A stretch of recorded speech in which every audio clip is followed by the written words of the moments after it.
waves. Who can think the way that I flex on a track? Conclusion rampage. Ricky Rick on point with the knife I style for my lip. That be rolling the mad joints. Just put your hands in the air, cause there's a party over here. So grab yourself a beer, and we can get our FIFA on. I'm with it, so let me put my big brown beaver on. I'm coming with the disco, I can flip so I'ma drop a solo tip. Something for the honeys in the crowd. Let me your ear, so I can turn the parties out till tomorrow afternoon. Cause when I grips my stills, no one leaves the room. So tell me, can you feel the math skills coming with the fever, fever, fever?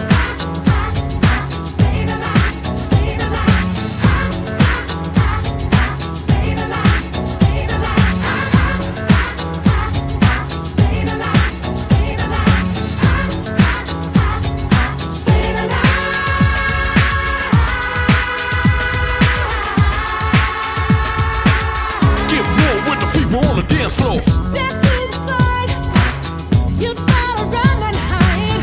More to the side, everybody.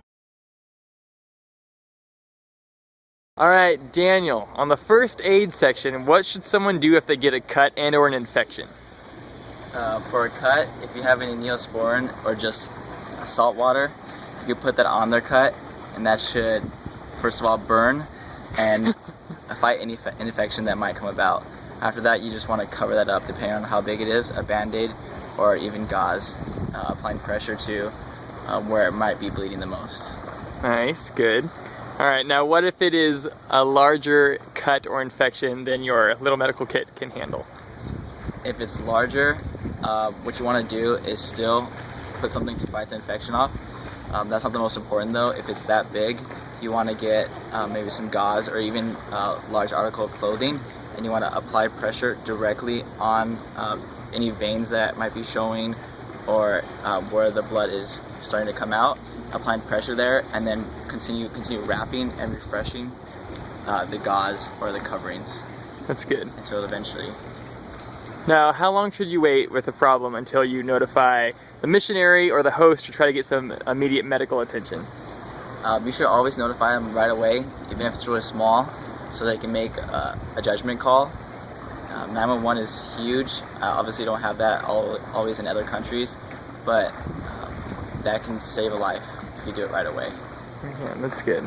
Now, what if someone is unconscious or gets a concussion? What would you do basically when you found them for the first time, and then after that? If they're unconscious, you want to practice your ABCs, which is airway.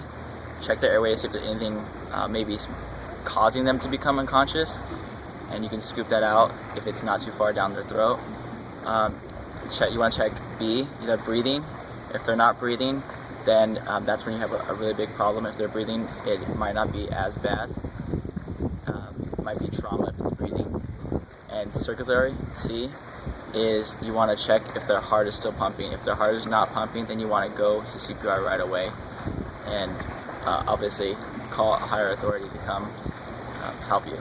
That's great, that's great. All right, thanks, bud. Yeah.